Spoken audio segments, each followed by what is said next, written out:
Steam has a wide variety of games, and it is estimated that more than 4,000 games are added to its library every single month. Combined with its already humongous number of titles, it can be pretty overwhelming for new players to find something that they would actually like. Also, with the rise of newer quadruple-A games, the prices have never been higher. So today we'll be looking into the free side of the game marketplace and figure out what the 10 best free Steam games are that you can play right now in 2025. The list will contain games in all the genres, so everyone can go through it. At number 10, we have Game of Thrones Kingsroad, developed by Netmarble Neo. If the title was not clear, it is a game set in the Game of Thrones universe, which will feature some of the well-known characters from the series. As for the game, it's an action RPG game where you play as different classes of characters and are from a noble family, roaming the lands of Westeros. The enemies will range from different factions to creatures from beyond the wall. The different classes that you can choose from range from assassins to tank, and each of them can equip different equipment. The combat looks similar to Souls-like combat, which is fun.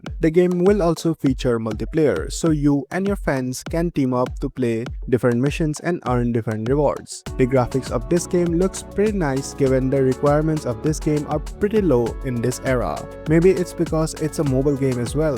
Regardless, the game looks and feels good, although there are some bugs in the PC version. The game is out already and you can check it out. At number 9, we have Splitgate 2, developed by 1047 Games and is the successor for Splitgate. The idea of using a portal in an intense PvP shooter sounds fun, and it's because of that I had high hopes for the original one. I did play it for a few days, but then I never got back to it again. But with Splitgate 2, things might change. The devs are doing everything they can to make this title the best they can. It can be pretty hard as the genre is full of tough competitors like Overwatch, which is already a very popular game. Splitgate 2 brings in many new maps, new game modes, weapon mods, and much more. The newer multiplayer Mayhem, which is a 24-player chaos mode, seems like the main new focus for the developers, as they seem to really think this mode will be the best one they have ever created. Creating portals and zooming around one corner of the map to the other sounds and feels really cool, until you face off against the sweat. In the first game, I had a lot of fun during the first couple of days, but when the sweats came in, I did not know where to even look. I am bad at these types of game, but maybe if you like competitive hero shooter games, this one might be for you. The game is coming out in 2025, but the exact date hasn't been announced yet. At number 8, we have Nakwon Last Paradise, developed by Nakwon, the studio that published First Berserker Kazan. Nakwon is a third-person zombie survival game where you will need to survive the harsh, post-apocalyptic world. It contains PvPvE, which basically means that you can join other people in quests to have better chance of survival and gain better loot, fight your way in, or have a stealthier approach to different quests. All lie in your decision making, and this game seems to be generous, providing the player the freedom to choose what they want. You will also need to craft survival gear like a box which you can hide in, or weapons to blast your opponents, as you can be raided not only by AI zombies but by other people as well. So you must rely on all your senses and not be caught off guard. The graphics looks good and the idea of PvPvE survival game is fun. The game is coming out sometime later this year. At number 7, we have Balantica, developed by Team Hazan. It's a unique roguelike card game which seems to have taken a lot of inspiration from Slay the Spire. You will guide the twins to the altar, and along the way you will choose the path which they will choose to reach the destination, and build a deck strong enough to beat any obstacle that come in your way. There are a lot of choices that you would need to make in this game, and it's very much based on strategy. You will need to assign your cards to one of the twins, which will tip the balance in their favor and gain hope, which are sort of points of this game. If the balance is tipped too far and cannot be realigned, you will lose health. Similarly, if you don't assign cards and don't meet the required amount of hope for that level, you will lose health as well. Managing and gaining hope, you will increase their friendship,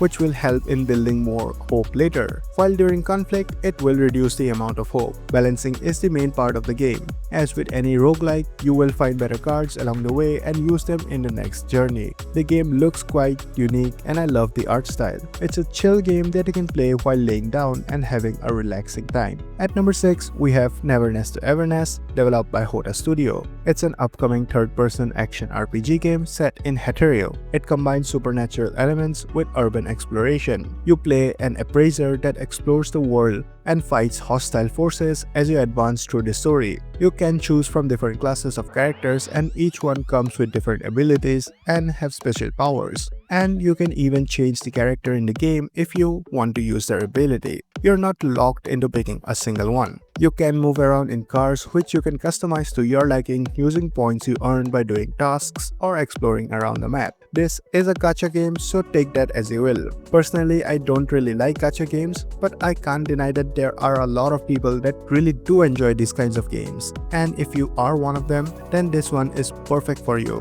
The art style is great, the visuals are looking good too. If there is any gacha game that is coming out in 2025, then this is the one that I would recommend, as the gameplay does look really good. There was a beta test which opened in November 2024 where people seem to like the game and now is set to release later this year. At number 5 we have Puck, developed by Nils. I'm not going to say the second name as I know I will mess it up. Here it is on the screen. It's a physics-based hockey game. Who doesn't like physics-based games? They are fun and very unpredictable. The devs say that every shot, pass and body checks are physics-based, so every single game will be different and fun. The stick controls are designed to offer a high level of precision and depth, allowing you to execute skillful plays, react to dynamic puck physics, and outmaneuver your opponents. They also feature a competitive mode for all you hardcore gamers to test your skills with the rest of the world. Puck isn't just about skill, it's about working together to create game-changing moments.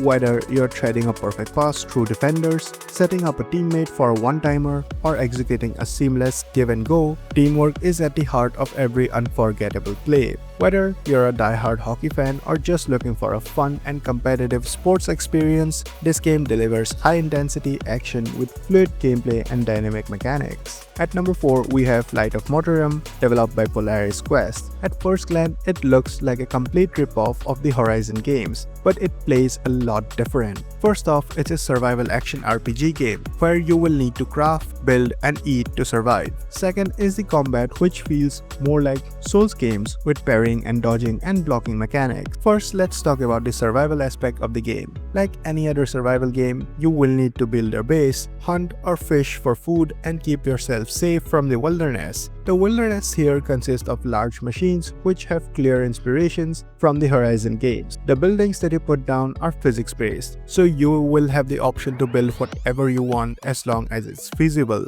Your imagination will be the key here. The combat system is next and it looks great. You will have a companion along with you, and they will help you a lot during combat. The mechanics are similar to Souls-like games where there are heavy and light attacks, dodging with iframes, and parrying. You can also stagger enemies, which can lead to dealing critical damage. You can also tame and use the machines that you find in the wild, be it in combat or in production of valuable materials. Kind of like Pell World. You can also customize them, making them more suited with the task they are assigned. This is set to release sometime later this year. At number 3, we have Awaria, developed by Van Ripper, with over 12,000 reviews, reviewing it as overwhelmingly positive on Steam. This has to be one of the best reviewed game on this list. It's developed by the same developers from Helltaker and is absolutely addicting. The only bad side is that it's a short game and you won't be able to spend hundreds of hours in. The gameplay is simple. You will man a haunted maintenance tunnel and it's your job to fix whatever gets broken. As you progress through the game, the ghosts or the phantoms will get increasingly powerful,